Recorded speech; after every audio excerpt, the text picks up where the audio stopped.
So we're outside the Rolls-Royce dealership here in Berkeley Square in London. I'm joined by Rolls-Royce CEO Torsten Muller Otvos. Many thanks for having us. Yeah, pleasure. In one of your cars. In fact, let me start by asking you what we're sitting in right now. That is a Phantom Series 2 model, brand new. We brought that car into the market last year in September, and it is our, let's say, top model in the whole model range of Rolls-Royce motor cars. And the key here, something I'd like to talk about, is the bespoke features of a car like this. Just talk us through some of the things we're talking about when we talk about bespoke features. Right, so lots of them in here. That starts, for instance, with monograms in the headrest. That starts with, well, I wouldn't say start, that ends with the decanters. That is decanters. Empty, I would say. Yes, right now, empty right now. We can fill them up easily. Yeah.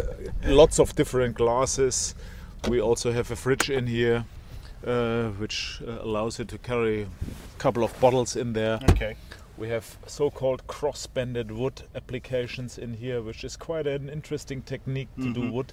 You see 3 different patterns here, and you also see that little line embedded here. I'm going to talk a little bit about manufacturing in a second, but let me ask you this first. Why is the luxury end of the auto market doing so much better than the mass market? Is it because of things like this?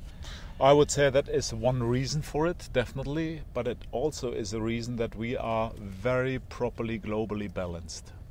Meaning what?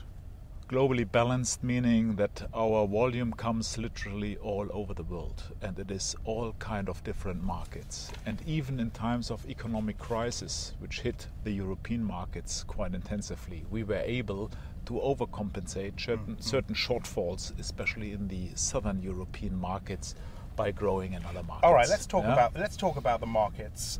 Middle East is doing well, Russia's doing well, Brazil's doing well, China continues to do well. But the US is now the number 1 market. US is number 1. It was again quite an interesting neck-to-neck race between the United States and China last year, but US managed to be number 1 again. Does it worry you that China is slowing into second? No, I mean, what we have seen in the beginning of last year is we have seen a slowdown, yes. But you must also see that we have seen in the years 2010 and also 2011 tremendous growth in that market. Yeah. I would even say explosive growth. And it was clear that we wouldn't see that continuing here year by year by year. And what you have also seen in China last year is that with changing government, particular our customers who are really at the high end of the market, they were a little bit hesitant. Many of them industrial tycoons and all that, and they were looking what happens now with the new government to come. Yeah. In fact, I was going to ask you, because you say 2 of the main challenges, business uncertainty, we get that, but political unrest. What do you, specifically when you say politically unrest, what are you thinking about? I mean, political unrest for us is, of course, what happens in certain Arabian countries, which is not good and is very sad for the people down there. Yeah. And as you can imagine, those kind of unrest is of course also puzzling the whole economy of a country.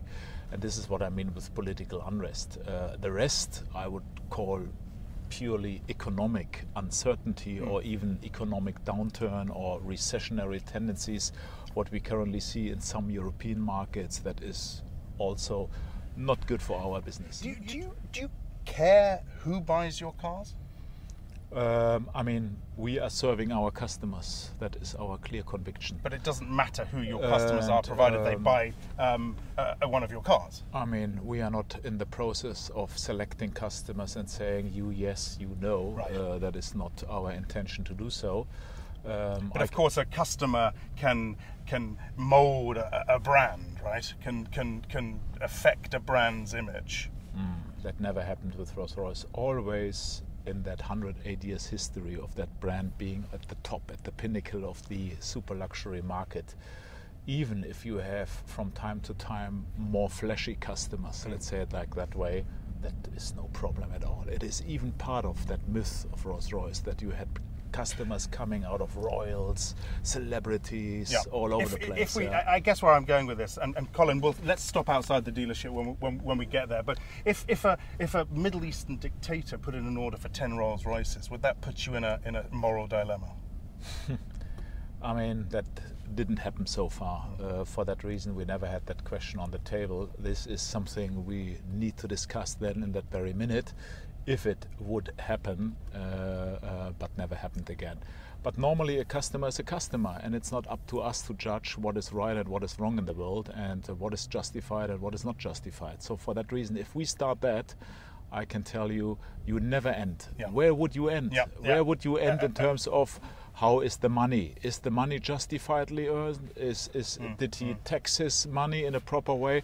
I am not the police, and I am not, let's say, legal authority. I am not government judging on certain things right or wrong. Sure. I'm not a moral instance as Rolls-Royce. Yeah. Just to finish up with, we talked a little bit about the mod cons. What is the most extravagant thing that someone has asked for in a Rolls-Royce? And would you say no to anything?